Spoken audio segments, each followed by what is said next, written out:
Good morning, Crafties. Today is January the 8th, and Rita and I and Snickers and her dogs Marcus and Stormy are all headed to the WRTR. So stay tuned for more.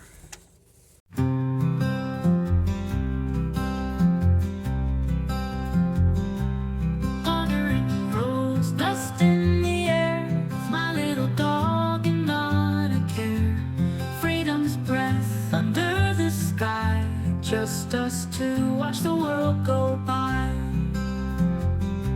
Cities pass and faces change. A journey sweet, sometimes strange. Searching souls, new friends to find. Adventures calling to my mind. Happy to be free like the breeze.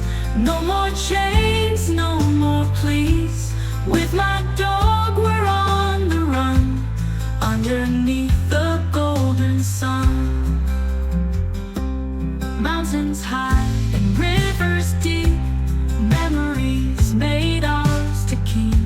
Stories shared with those we'll meet, every path beneath our feet.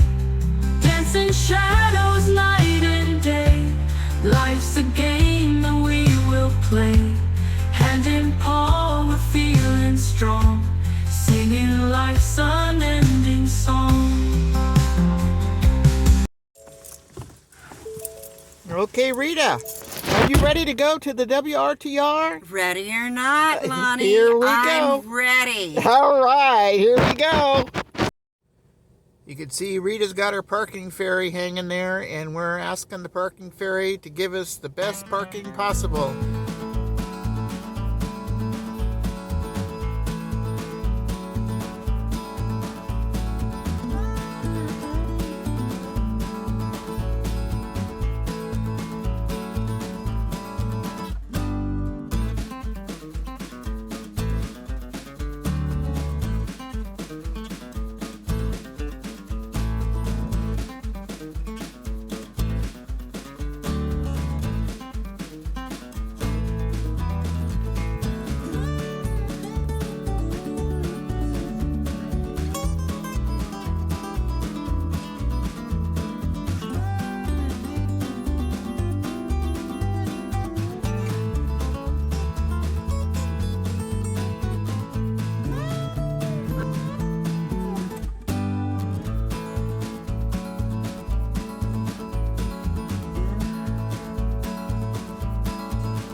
So we have folks that are skilled in sewing. So if you have mending or if you have projects, talk to them about helping you out. It started with one 10 by 10 booth. The first year went to 2 last year, and now we have enough volunteers for 3 booths. So bring your sewing. Yes.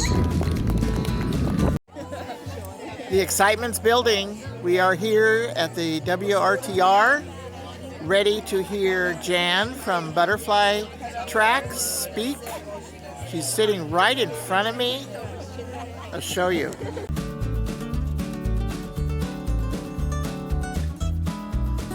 There's Jan. She's headed up to the stage. She's going to be right up here. That nice lady is going to make some announcements first, and then she's going to talk. Here's the crowd this morning.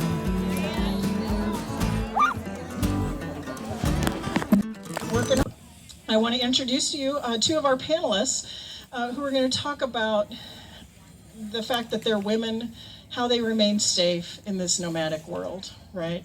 And we've got, these ladies have both been at this for quite a while, so I'm excited to hear what their shares are. And remember, they can't be wrong. This is their experiences, you know, right? They get to share what's working for them and what isn't. So, yeah, exactly. So what we have here today is Butterfly Tracks. Yay! And Janet Butterfly Tracks. Yeah, both Janet and Amanda have popular YouTube channels, and we're glad you guys are all here to support them this morning. Thank you so much. I think you're gonna start, aren't you, Janet? And then she's gonna kick it to Amanda. Okay, everybody. I have been on the road full time for 3 years. I just had my 3-year anniversary, and I was one of those strange ones that took off with no fear. I just left that cocoon and spread my wings and went. And we will have a breakout session later for senior women travelers. So I hope you come to that because I think there are some unique things about us, and there are an awful lot of us out there too. So I want to start with a question. I would like it to be a little interactive, and we will have questions and answers later. But I want to know, and I bet a lot of you already know this, what is your most important safety or defense tool? Somebody, what is it?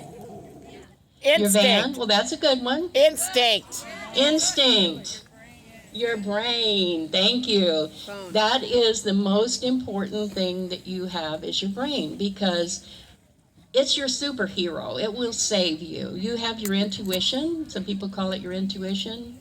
And if you get to, I like to get to wherever I'm going to be for the night early. I don't like to drive at night. Anyway, that's a lot of us senior women issue, not driving at night, right? So I like to kind of scope out the joint where I'm going to be. I like to see what it feels like. I mean, Amanda and I, we're a good team here. I mean, I could be her grandmother. I'm 74. And she's been on the road longer than I have, and she'll tell you about her type of travel. It's very different from mine, so you get a couple of different aspects here. I like to be places where I'm welcome. I like Cracker Barrels, I like truck stops, but I will check those out. I'm not going to just assume that they're okay. Almost always, unless there are a whole lot of travelers there, campers, I will ask. And I like to feel comfortable that they know that I'm there. If it's a casino, I definitely ask. Because once in a while a casino will ask you to even sign a piece of paper with your license plate on it, and maybe even your phone number, and I'm fine with that. That way there's security, and boy do they have security, so you talk about a secure place. Then they know to protect you, not throw you out. So I think that's a good idea. And I don't want to be there if they don't want me there. I'll find another place down the road. I use iOverlander a lot, and the reviews there can help you know if it's safe or not, if you'll feel secure there. You can see the type of people there. And once I'm there, I should probably talk about some other places where I feel safe, because to me that's maybe number one, is being in a place where I feel safe. I said Cracker Barrels and truck stops. I have my preferences. I like Love's and Flying J Pilot because they're the same company. My very favorite, well, I'm very comfortable at Cracker Barrels, but they close, you know, and truck stops don't. So if you can find a Flying J with a Denny's, you've got both. They're open all night. They've got a restaurant, a big parking area. I always park on the side where there's big windows. They don't know if anybody's watching or not, so I feel safer on that side. And casinos, like I said, those have a lot of security. Those feel very safe. We do go to campgrounds a lot. A lot of times we're in groups as we travel, and that makes us feel safe as senior women. I do travel with a little dog, little old Coco. She'll be 18 this summer. And so she's not a lot of a guard dog. She has only 2 or 3 teeth, so. And she hardly ever barks. She's so calm. She's the best little traveler. And so I don't have a dog for protection. So what I do carry, though, I do have a stun gun. I didn't discover till later that you could probably find them at most firearm sales, that they would have one there. But they're also available on Amazon, of course. Now, let me give you some advice on those, because I did start selling them, just kind of, it was like a part-time thing. It was on that party system, you know. And I had a job, but it was kind of a crusade to me to let people know about this. Now, here's the thing with a stun gun. You'll find some that look like a lipstick, so people don't notice it, or a phone. No, no. Most of the time those kind of go, you can barely hear it, and you might even make them mad, but they probably just laugh at you. You need the most powerful stun gun you can get, preferably with a little what do you call them, the little Prongs, yes, thank you. Preferably they're more solid. Some of them are real light and they're movable. Find a strong power and with the actual metal, strong metal points on it. When you have it, I know it's fun to pop it off because it makes this wonderfully loud sound. But be sure you don't leave it on just because it sounds cool, because you can melt those little metal prongs up there that the electricity goes between. But this has several uses. They come in all sorts of shapes. They come in a longer baton sort of thing, which feels pretty safe because you could reach them from farther. And also, stun guns are not tasers. Tasers actually shoot something out. I could put my hand in front of the, I could aim it at my face and it wouldn't hurt me, as long as I don't touch. But, so it doesn't shoot anything out. You don't have to be afraid of that. But it won't do you any good if you don't have it in your hand. You know, if it's in the car or if you got to fumble to go get it, if you're feeling uncomfortable, like on the side of the road, and I'll give a little story on that, but if you're feeling uncomfortable, it needs to be in your hand. It needs to be where you can reach it, and it needs to be fully charged too. Gotta make a new habit here. The most important thing I own is this lanyard and this bob. Most important thing. If I don't have this, my rig out there is a giant paperweight. If you get out of your car without your keys, however you think you're safe carrying them, oh, I know, I keep them in this pocket, but I took my jacket off over there. I don't have that pocket with me. Or, you know, you just get out to let your dog out, or just one little thing you're going to get right back in. Somebody, I don't remember who it was, but it's happened to me too, where my dog locked me out. I was getting gas one time, so luckily there were phones back then. But most of the time, if you get out of the car without your keys, you probably don't have you don't have your phone either to call somebody. So what are you going to do?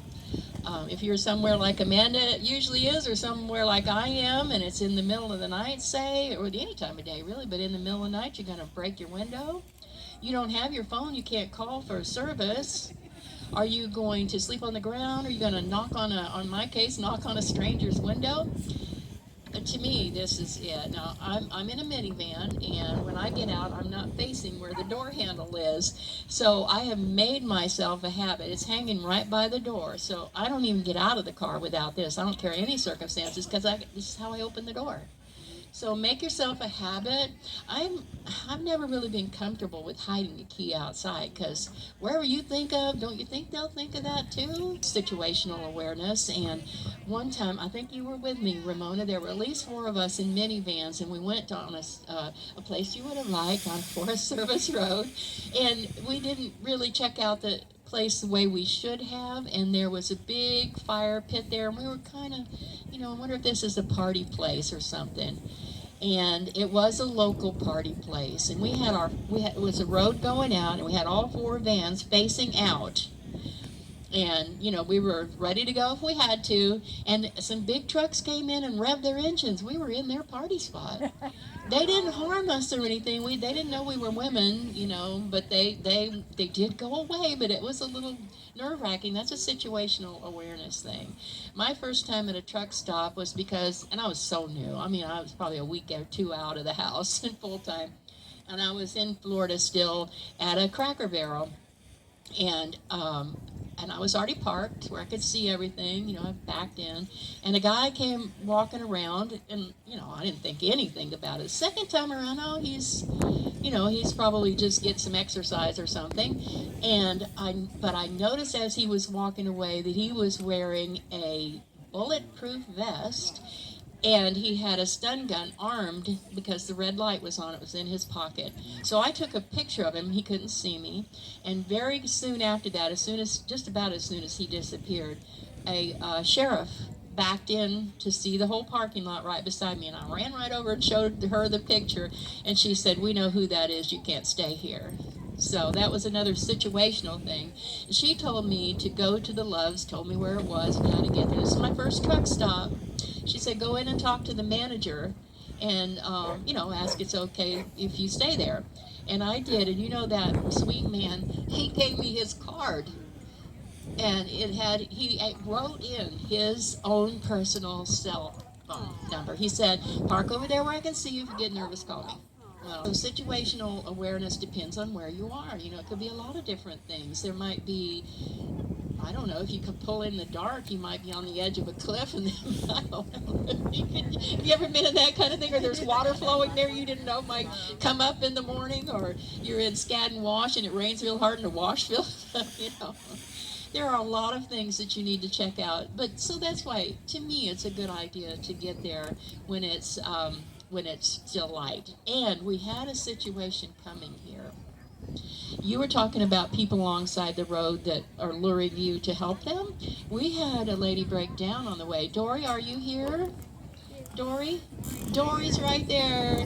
Dory was in, I filmed that. I did interview Dory and Beth, who stopped to help her, and that video is on my channel. Now, she was driving a SUV, I think, with a small trailer, I guess, compared to a lot of a small trailer behind her. And now, this was near Fort Stockton, Texas, on I-10. So I don't want to scare anybody, but this is real. She had a blowout in one of her trailer tires, and a couple of very nice looking men came. One of them looked like a grown son, a young man, and his father. Just as clean cut as you can imagine. In fact, Dory got a picture of them and their license plate, and she showed that picture. So if you're going back that way, I think you ought to take a look at that video so you can see these two men. And beware. The police know, because not only did she have a flat, and these two men, one of them, here's like her trailer here, okay, and they were on this side of the trailer, and the other one came around this way. Thank you. The other one came around the other side of the trailer, and I guess the back of her SUV was open. Is that what it was? No, they broke into the pass-through. I can't hear you, but anyway. The pass-through on the trailer. The pass-through on the trailer. Anyway, they robbed her. They took a lot of her things because they were on the other side of the, trailer talking to her where the flat was, and they went around the other side and robbed her of tools and all sorts of things. So, just because they look friendly and look like clean-cut, nice people, what they're telling us to do is to stay in your car. Lock your car, stay there. First, I would feel more comfortable calling the police before I even call the roadside service, and let them know. And they will, most of them, I think they all do, ask, are you in a safe place? The answer to that is no, I am not. Because otherwise they'll put you in line, we'll do this, we'll call them later. And it was 6 hours, right? It was in the dark. These two women are on the side of the road with these semis just going by, and lessons they learned, they didn't really have a good light out back. You need to have some sort of flashing light, the triangles that are reflective. You need lights to put out back if you break down, because they broke down in the daytime, but it got dark. That's a super scary situation, a very real situation. So you stay in your car, you call the police, you are not safe, you call your roadside service, you are not safe, you need immediate help. And by golly, once they got mad and yelled at them and told them they were not safe, they did get somebody out there. Otherwise, they were just putting you back in the line. Janet, tell them what the police said on how the flat happened. The what? Tell them what the police said about how the flat happened. Oh my gosh, yes. I'm so sorry. I almost forgot that. This is something that happened, as I said, near Fort Stockton. Could be anywhere along I-10 there. They actually were going on overpasses and dropping things that would make the tires go out, and then they would come. That's how they were accumulating victims. And gas stations too. Yeah, because sometimes her tire looked like it exploded. There was nothing left but the rim. Thank goodness she had dual tires. But, I'll tell you, I hope they catch them, but they may not be the only ones in the world doing this system. So that's just something to look at. That's another situational thing, is when you are on the side of the road. That's a very real, not a what if. That's real. That's not a what if. have that stun gun in your pocket, have it armed, have it charged. That's a situation where you need to have it right then. That's a real moment. And you've got to realize that, is it a what if? Is it not? Because if it's real, your brain needs to take over, not the caveman. I'm not a good one for fight or flight. I walk with a cane most of the time. Flight's not going to help me a lot. I need to be prepared and calm so my mind can think, just like Amanda said. I think that's really important. You're super. What? Q&A, yes. After the WRTR that morning, we took Rita on a little tour of Quartzsite. We went to High Jolly Monument, and then we went to the Quartzsite jail, and she got to know the sheriff there. And then we went over to the Quartzsite Museum and saw the rock houses and rock city. There it is, that this man built. It's very good. And there's her little dog Marcus walking past the little rock house. And here's the whole city. And then we went over to Silly Als Pizza for lunch. Very good. Been there before, and it's a very good pizza place.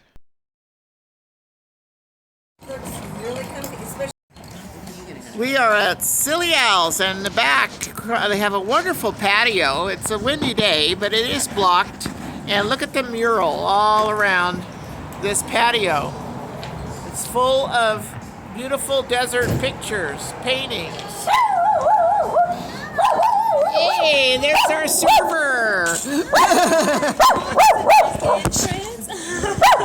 I had a south of the border pizza. It's like a salad on a pizza with jalapenos. And Rita had a Hawaiian pizza. Both were delicious. Hello, Crafties. Well, it turned out to be very windy this afternoon. We had a good break this morning, and when we were at the WRTR and listening to Jan from Butterfly Track's speech, the weather was beautiful. We even took our jackets off. But now the wind is back. It's probably a good 20, 30 miles an hour. I don't know. Dust is flying everywhere. Rita and Stacy and I went to Silly Als Pizza and had lunch, and then we took Rita over to the museum. Actually, it was Stacy's first time also to the Quartzsite Museum, which is right next door to Silly Als Pizza. Unfortunately, I didn't get many pictures because my phone had died. Thank you, Rita and Stacy, for allowing me to post your pictures from today.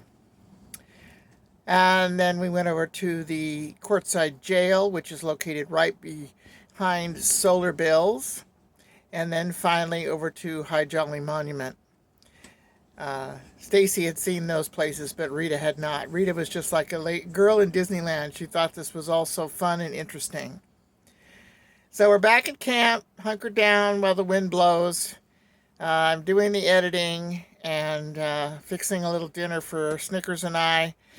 And then if it's still windy and we're not going to have a campfire tonight, I'm sure Stacy and Rita will come back over and we'll watch a movie like we did last night.